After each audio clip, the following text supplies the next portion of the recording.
I find it the easiest to braid when my hair is stretched out. Lately, when I do cornrows, I've been adding individual braids in the back first. Usually do 2 to 3. For this, I did 2. The braids in the back just make my hair look a lot more full. Also, it just gives me more space for my cornrows because my hair is so dense that I always run out of space when I get to the back. For my boho braids, I'm taking out 2 small pieces of hair for each braid. And the way I do my boho braids, I just do a regular 3-strand braid for a little bit, take out a small piece of hair, continue to braid, take out another piece, and then finish off the braid. Once I finish the individual braids in the back, I parted my hair right down the center to split it into 2 equal sections. This helps me match each braid on both sides of my head to keep my braids as symmetrical as possible. They're definitely not symmetrical, but that it's okay. For my cornrows, I really didn't know how many I was going to do. I just kind of start and just go with it, and I'll match my right side to my left side. But cornrows is really something that takes practice. Once you figure out your finger placement and the flow, it's just practice from there on out. You'll only improve. Once I have my hair parted, I take a small section of my hair at the front and I split it into 3 equal parts. And then you just start doing a basic braid and you slowly start adding a small piece of hair to each strand. And I always have to remind myself to make the pieces smaller because for some reason I always want to make the pieces that I'm adding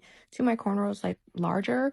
So just remind yourself, small pieces at a time, small pieces at a time. And then once I'm finished braiding down to my scalp and it becomes an individual braid is when I'll start taking pieces out for that boho look. Once I finished my hair is when I realized I probably should have done 3 rows in the back because my cornrows look a little bit crammed and it was actually hard to fit all my cornrows in the back. Like my hair is so thick back. But honestly, this is what I mean by practice makes perfect, as cliche as that is. Like the next time I do this hairstyle, I'll know to do 3 rows in the back just because I have so much hair back there. And then just to define my curls, I just use some water and a mousse. And that is the look. I love how sleek it is. I love that it's out of my face.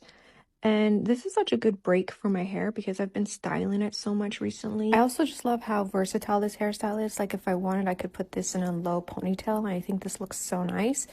And if you wanted to do this hairstyle, you could do it without the boho braids. You could do a lot less cornrows if you wanted to make it simpler, but definitely try this